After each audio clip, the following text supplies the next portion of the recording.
Madame, monsieur, bonsoir. Voici les titres de l'actualité de ce samedi. L'émotion après ce drame. Tout d'abord, en banlieue lyonnaise, ce matin, un incendie dans un appartement a provoqué la mort de 3 enfants. Ce nouveau scandale qui fait la une aux États-Unis, star à Wall Street et finalement escroc. L'un des anciens dirigeants de la bourse de New York a été interpellé par le FBI. Il s'accuse d'avoir perdu 50 milliards de dollars. Nous verrons qui pourraient être les victimes de cette folie.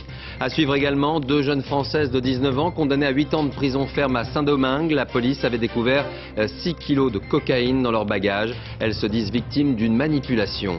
Le grand format, ce soir, nous emmènera en Colombie où le kidnapping est toujours d'actualité. Ce sont désormais, vous le verrez, les enfants qui font l'objet de demandes de rançon.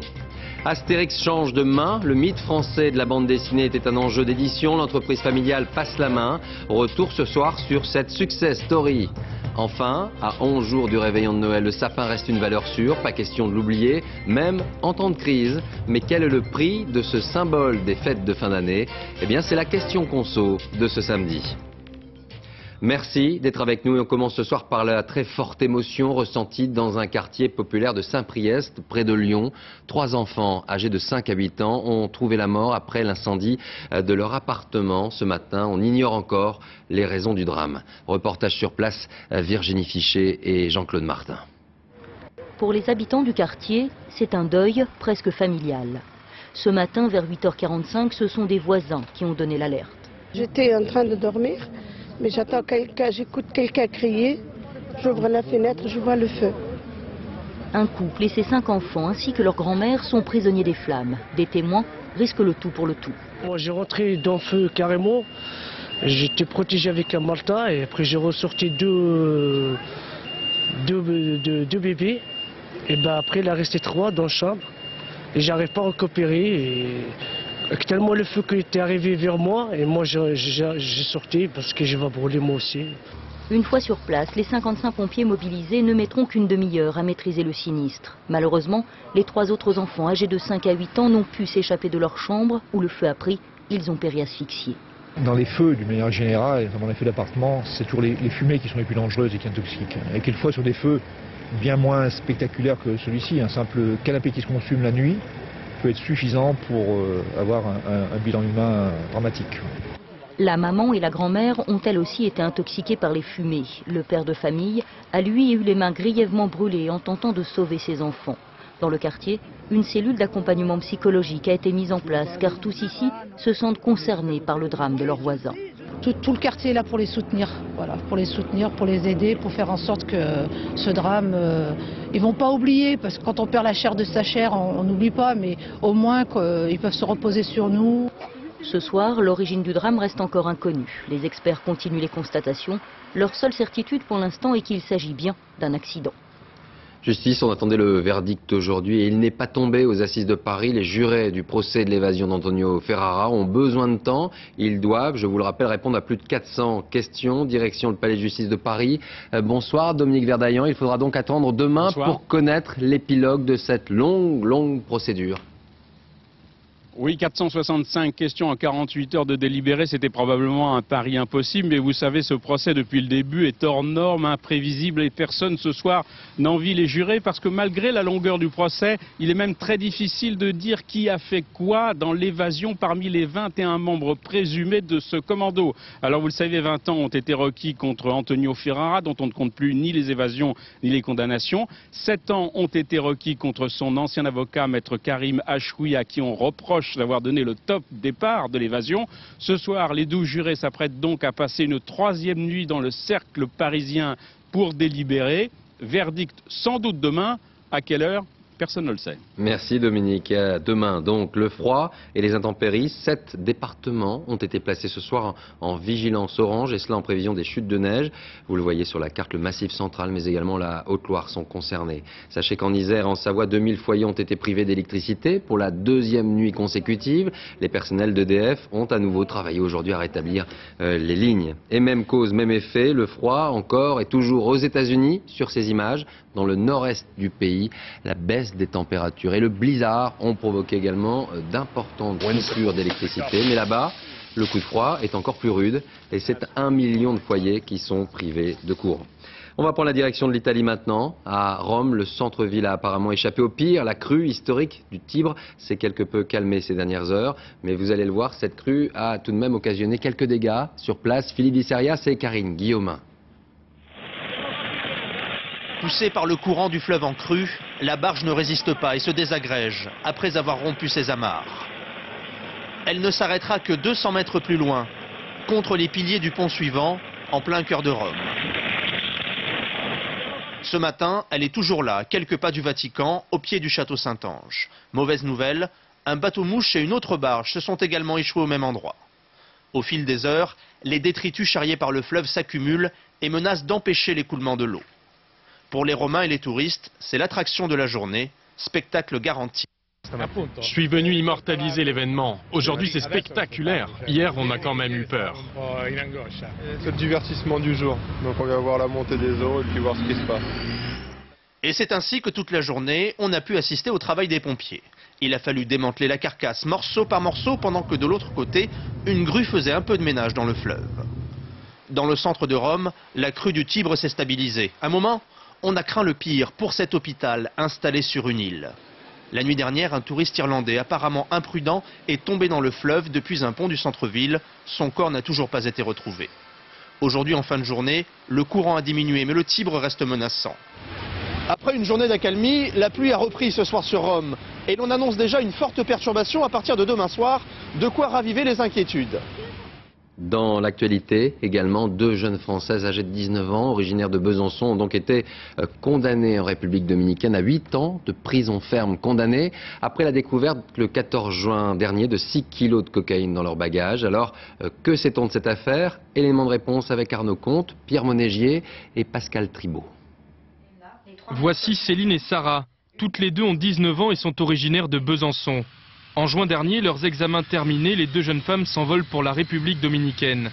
8 jours de vacances au soleil. Et puis lors de leur retour à l'aéroport de Puerto Plata, la police découvre dans leurs valises 6 kilos de cocaïne. Les 2 étudiantes viennent d'être condamnées à 8 ans de prison. Cet après-midi, nous avons joint dans sa cellule Sarah, qui affirme ignorer la provenance de cette drogue. Moi, j'ai enregistré ma valise. Après, je ne sais pas ce qu'ils ont fait avec ma valise de 12h30 à 3h30 de l'après-midi. Vous pensez que quelqu'un en a profité pour mettre de la cocaïne dans votre sac à ce moment-là? Voilà. Ça peut être qu'à ce moment-là. Ça peut vraiment être qu'à ce moment-là. L'avocat des 2 Françaises parle d'un procès bâclé et pense qu'elles ont été piégées. Un trafiquant insère de la drogue dans leur valise qu'il sait qu'elles seront enregistrées et donc, à coup sûr, à 100%, attireront la surveillance des gardiens. Elles seront arrêtées, ça va mobiliser une dizaine de gardiens, vous êtes tranquille sur un autre vol ou sur le même vol pour passer dans le même temps 30, 50, 100 kilos de cocaïne. Ce n'est pas la première fois que des touristes français sont arrêtés à leur retour de vacances avec de la drogue dans leurs valises. Si la plupart du temps les voyageurs crient au complot, leur responsabilité est parfois avérée. Il s'agit alors de passeurs de drogue, des mules dans le jargon de la police. Et ces mules ont souvent le même profil. Ça peut être des jeunes filles assez jeunes, une vingtaine d'années, à qui on paye un séjour dans un pays où on va trouver du produit, de la cocaïne par exemple. Et à l'issue de leur séjour, ces jeunes filles vont se voir remettre un certain nombre de kilos de cocaïne qu'elles vont transporter vers la France, si ce sont des Françaises, et pour laquelle elles seront rémunérées à entre 5 et 7 000 euros. En 2007, plus de 500 passeurs ont été interpellés dans les aéroports parisiens. 1,4 tonne de cocaïne a été saisie pour une valeur d'environ 50 millions d'euros. Qui est cet homme que vous allez découvrir sous très haute protection? Eh bien, il a longtemps été recherché par les services de lutte antidrogue américains et il s'appelle Diego Montoya, alias Don Diego. Il est arrivé à Miami, livré par les forces colombiennes qui l'ont arrêté en 2007. Il a été extradé afin d'être jugé. Il serait tout simplement responsable de 70% du trafic de cocaïne entre la Colombie et les États-Unis. Le grand format ce soir justement nous emmène sur le territoire colombien où le kidnapping reste toujours une activité criminelle lucrative et ce sont, vous allez le voir, désormais les enfants qui en sont la cible principale et cela quel que soit leur âge. Reportage sur place Dorothée Oliéric et Mathias Second. L'opération est délicate, la vie d'un mineur est en jeu. Ces militaires des forces spéciales colombiennes, les Gaoulas, n'ont que quelques secondes pour maîtriser les ravisseurs et libérer l'otage.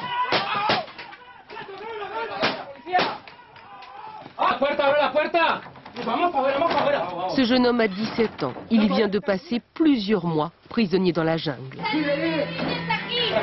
Otage de la guérilla ou monnaie d'échange pour des criminels, il n'y a pas de limite d'âge, 6 ans, 3 ans ou quelques mois seulement. Pour retrouver un enfant, le plus souvent, il faut payer entre 3 000 € et 10 millions d'euros pour les plus riches.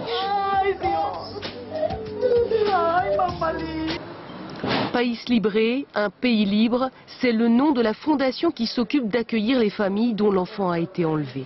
Un travail d'accompagnement psychologique et de conseil pour obtenir la libération, parfois par une opération militaire, parfois en payant la rançon.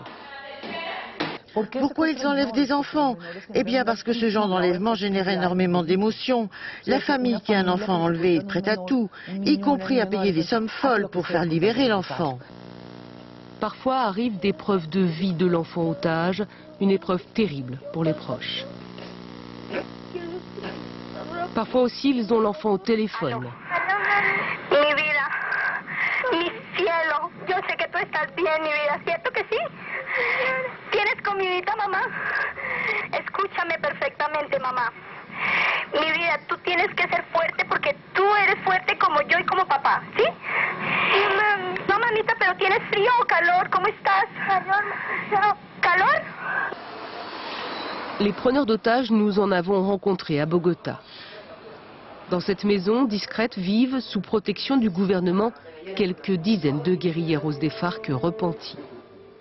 Parmi eux, 2 hommes qui ont quitté la guérilla il y a 3 semaines. Pour leur sécurité, nous devons cacher leur visage. On avait un gamin otage depuis 4 mois. Il était mal, il pleurait tout le temps. C'est dur, mais qu'est-ce que je pouvais y faire? Il y a des jeunes filles super jolies prises en otage, mais on n'a pas intérêt à y toucher. C'est interdit par les chefs de la guérilla. Si on tente quelque chose, on est fusillé. Quand les familles ne peuvent pas payer la rançon, alors ils gardent les gamins dans la jungle. Ils sont enrôlés et viennent grossir les rangs de la guérilla. Pour éviter d'en arriver là, les Gaoulas multiplient les opérations de prévention dans les écoles. Il s'agit de donner des informations simples comme ne pas sortir seul dans la rue ou faire connaître aux enfants le numéro de téléphone de la hotline enlèvement. Par petits groupes, les enfants vont parler, raconter, livrer leurs peurs, s'exprimer aussi avec leurs dessins. On a dessiné quelqu'un qui est otage dans la jungle. Il pleure car il fait noir et il est sans sa famille. Et aussi parce qu'il n'a plus sa liberté. Cette fillette a perdu son cousin le mois dernier. Il a été enlevé, torturé et tué par la guérilla. Elle est toujours sous le choc. Moi j'ai dit à ma maman, il ne faut pas venger mon cousin, car sinon ils vont aussi te tuer, maman.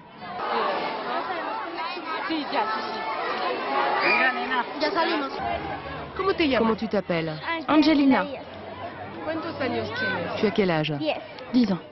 La plupart des mineurs enlevés retrouvent la liberté au bout de quelques mois et le paiement d'une rançon. Quant aux otages dits politiques, certains croupissent toujours dans la jungle depuis plus de 10 ans. Voilà pour le grand format. Merci d'être avec nous. À suivre dans un instant les aveux d'un roi de la finance, ancien patron de la bourse de New York. Il serait à la tête d'une fraude estimée à 50 milliards de dollars. L'honneur retrouvé d'un soldat de la guerre 14, fusillé et réhabilité 94 ans après. Enfin Astérix, un rêve d'édition et un business familial que s'offre, achète le petit Gaulois. Va-t-il y perdre son âme ? Mais avant cela, on a du mal à y croire. Aux États-Unis, l'un des hommes les plus respectés de la finance de New York est passé aux aveux. Il est à l'origine d'une incroyable fraude. Il n'est autre que l'ancien patron du Nasdaq et ses victimes sont des investisseurs du monde entier. Ils seraient japonais, suisses, espagnols ou encore français. Avant de retrouver Alain Chalvron, on regarde son reportage aujourd'hui, image signée Erel Monange.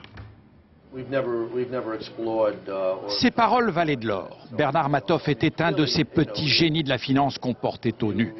On lui avait même confié la présidence du Nasdaq, la bourse des valeurs de haute technologie, c'est dire.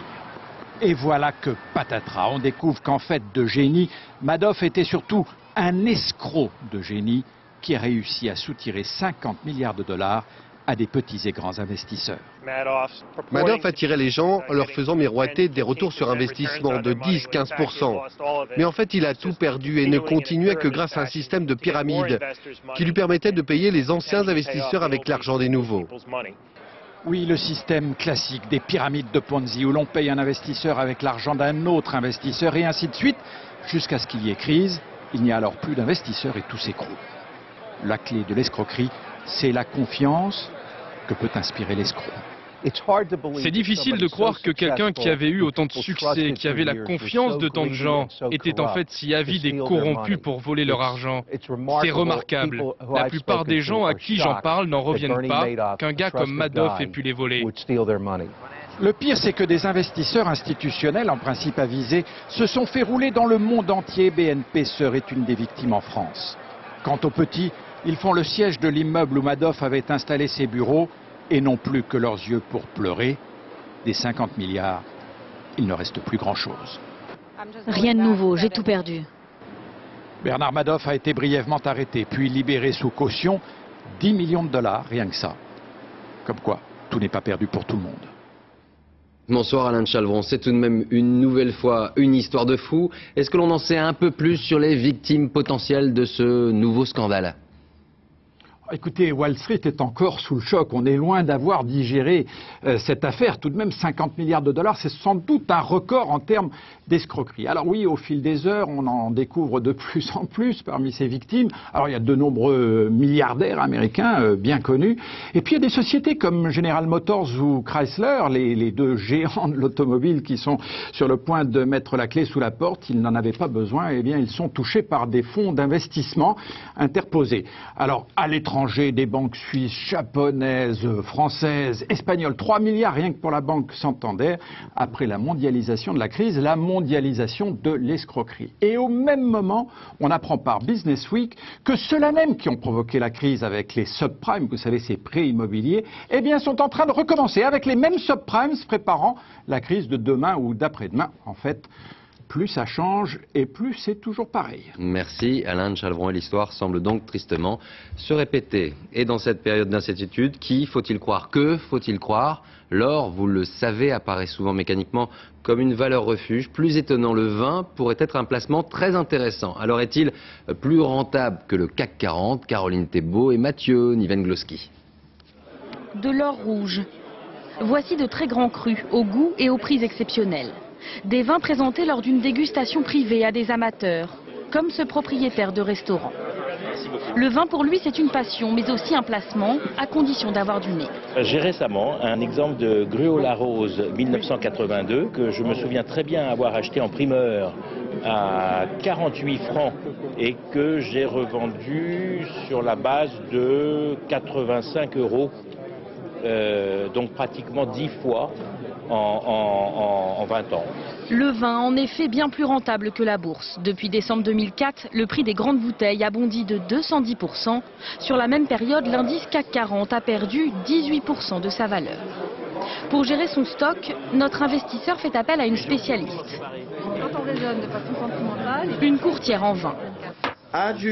Son métier, assister aux ventes aux enchères et gérer la cave de plus de 20 000 clients, comme un portefeuille d'actions. Pour elle, les grands crus, notamment les Bourgognes, sont devenus des valeurs refuges. Ces vins-là ont vocation à continuer à se valoriser dans le temps parce qu'ils ont une clientèle qui est mondiale et qui dépasse de beaucoup leur capacité de production.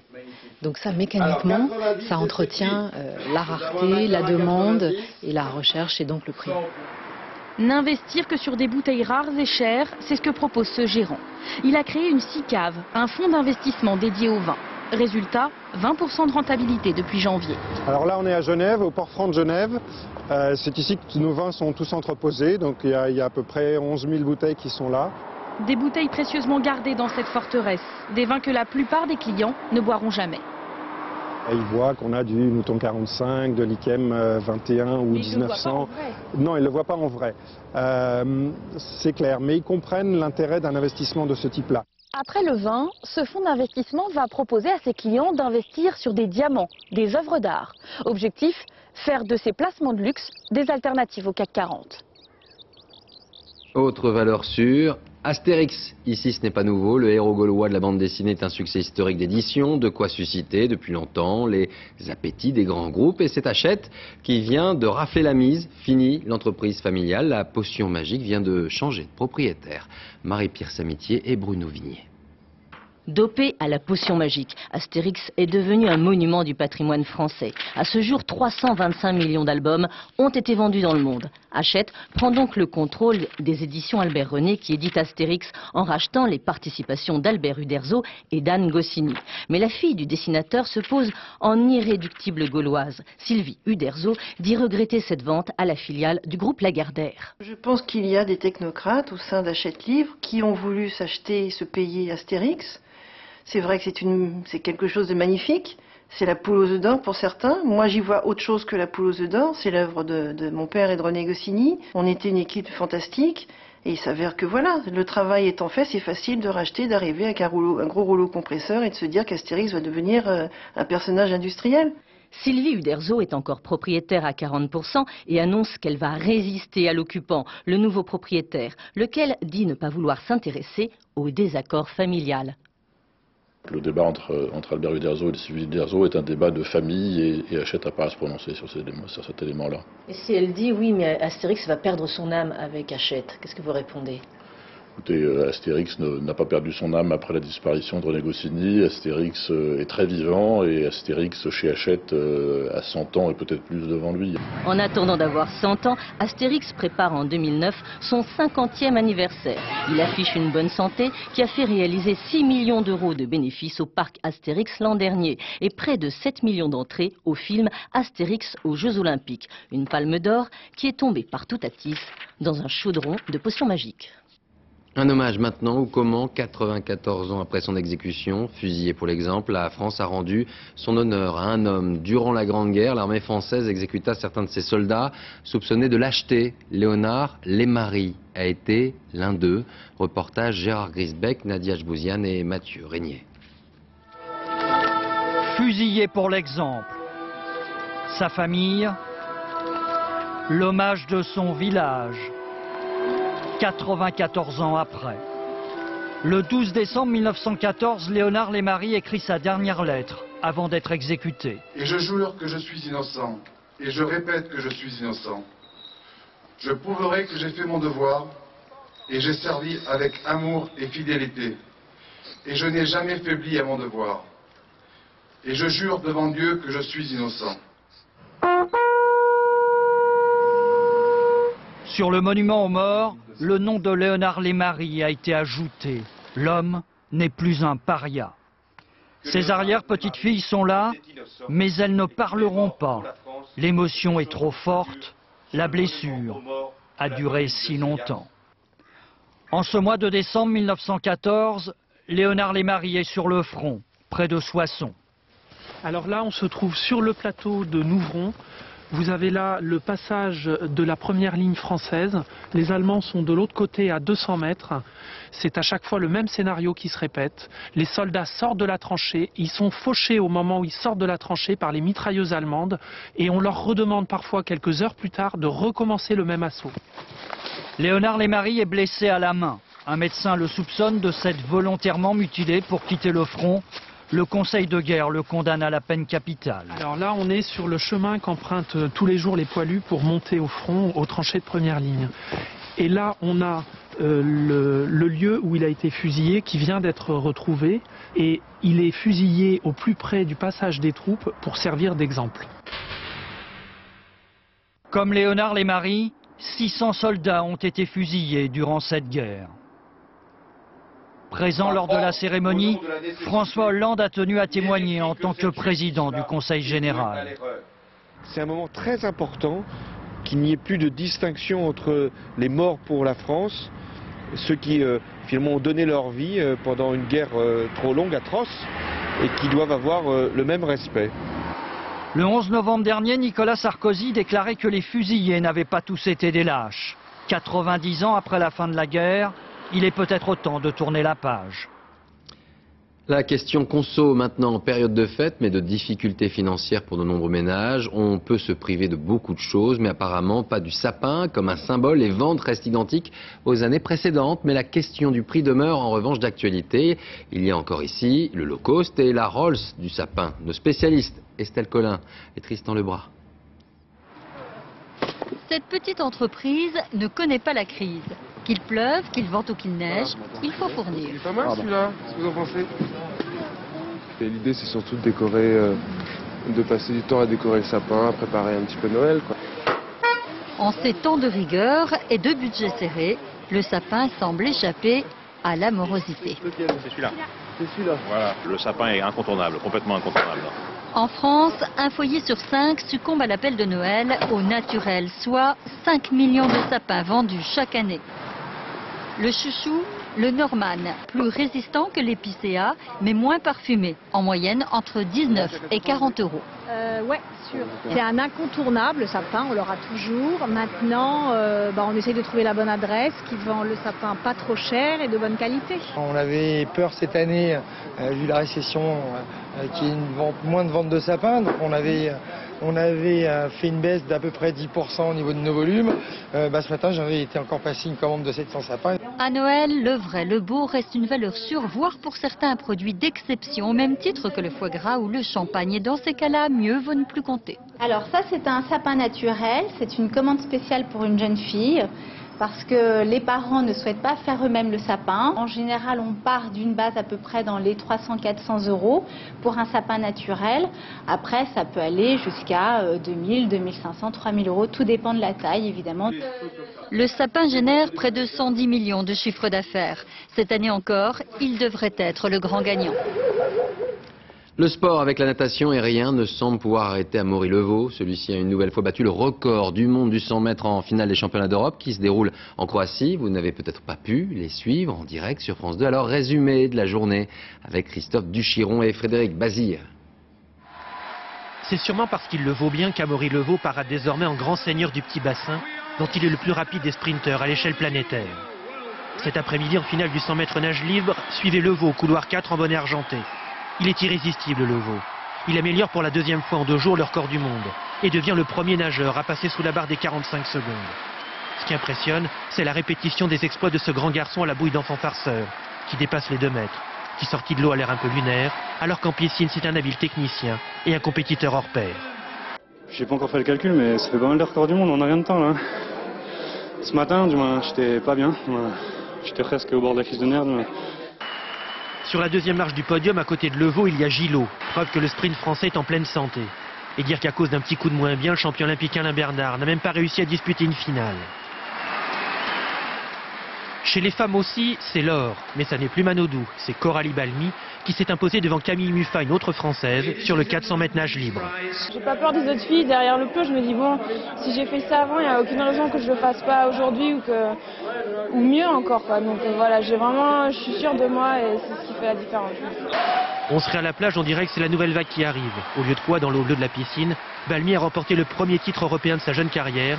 Quelque chose nous dit qu'il y en aura d'autres. Le rugby maintenant avec la défaite de Clermont face à la province du Munster sur le score de 23-13 en Coupe d'Europe cet après-midi. Clermont qui est quasiment éliminé de son côté. Le Stade français se déplaçait à Londres sur le terrain des Harlequins. Le Stade français qui s'est incliné 19-17 et compromet ainsi ses chances de qualification. Une découverte ce soir, c'est un sport dont on parle peu car réservé en quelque sorte à une élite. Le polo passionne les Argentins, distrait les Britanniques, mais il est né en Inde et à Jaipur, dans la ville de Maharaja. On maintient la tradition. Sur place, Arnaud Miguet et Dominique Marotel. Jaipur, la ville rose, la ville des Maharajas. Carte postale de cette Inde royale, avec ses éléphants, ses chameaux, ses vaches sacrées et autres charmeurs de serpents. Mais s'il est un animal roi ici, c'est le cheval, et plus précisément le poney de polo. Sport d'élite en Inde que connaît bien le colonel Garcha, ancien joueur international et entraîneur.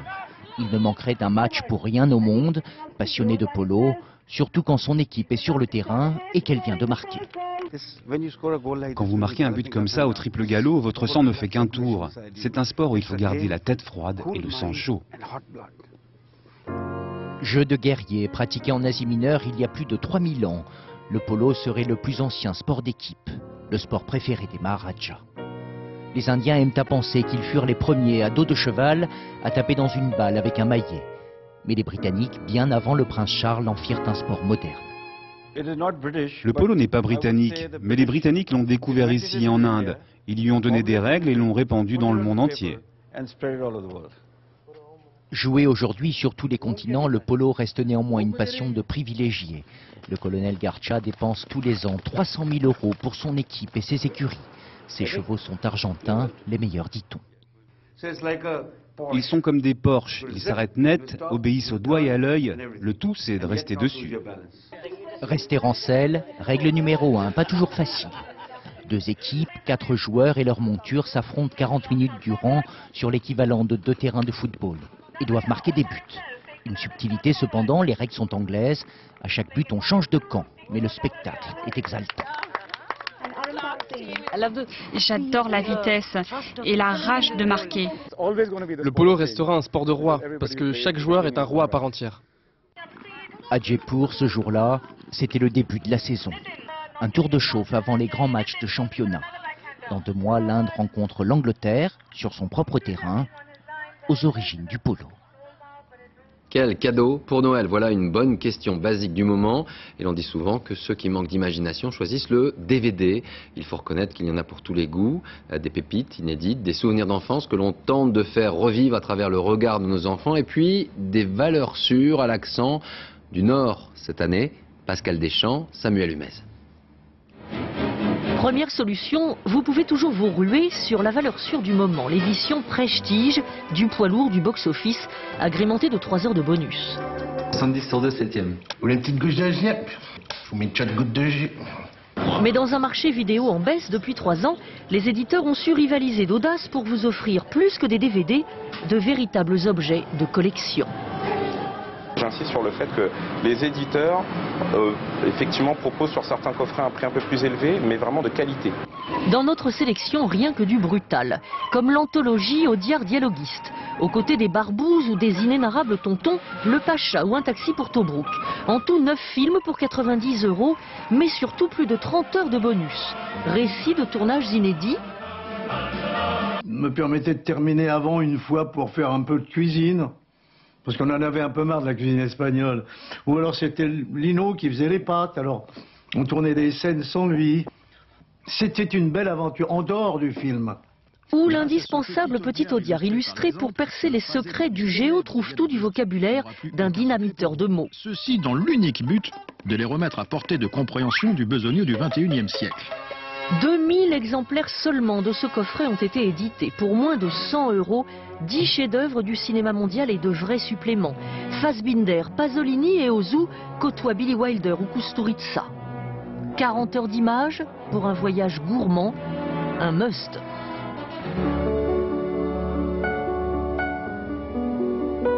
On est transporté des années 20 aux années 70, donc la palette est assez large, et aussi bien du cinéma américain au cinéma japonais, en passant par le cinéma italien. Pour moins de 30 €, un petit bijou aux confins du cinéma et de la musique.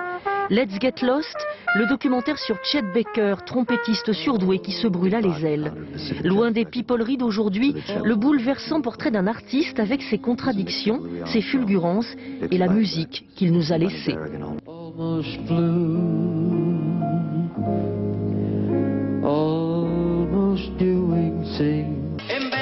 Pour terminer, une plongée dans l'un des univers les plus riches du cinéma européen. Pedro Almodovar s'offre un coffret culte, il était temps, pour 80 €, 8 films majeurs des 20 dernières années, éclairés par des interviews du maestro. Une explosion de subversion, de kitsch et d'émotion. Musique, toujours avec une comédie musicale signée Leonard Bernstein. On the Town s'installe pendant la période des fêtes au Théâtre du Châtelet à Paris. Un hommage à New York que nous présente Laurence Cuvillier et José Boulestex. Lui, c'est Gabi. C'est le programme du spectacle. Je voudrais savoir de quoi ça parle.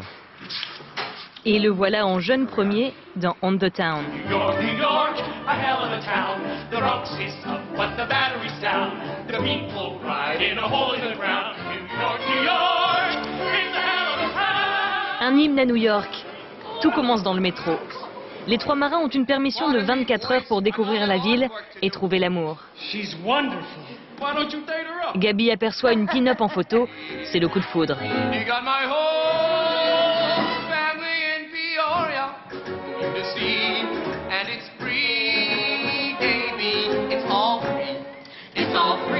À sa création en 1944, On the Town avait 2 signatures, Leonard Bernstein et Jerome Robbins.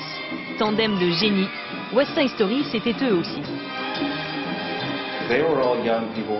Ils étaient jeunes quand ils ont écrit On the Town. Ils n'avaient pas 30 ans. Alors ça regorge de cette jeunesse fraîche et naturelle dans tout le spectacle. Un petit air marin qui vous dit quelque chose? Vous avez peut-être déjà vu Un jour à New York, le film inspiré du spectacle avec messieurs Frank Sinatra et Gene Kelly.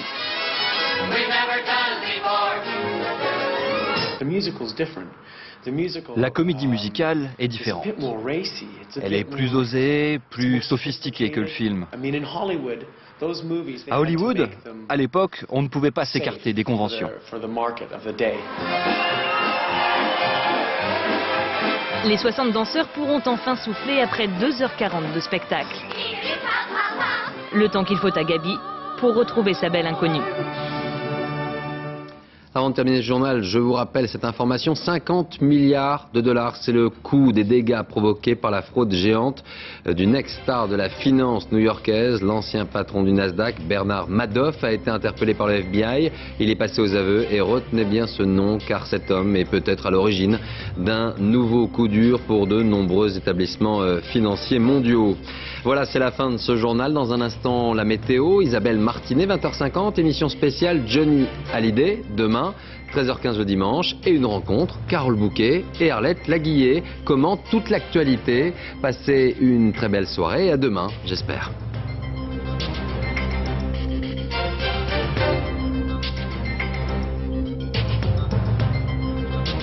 L'info en continu, c'est aussi sur France2.fr.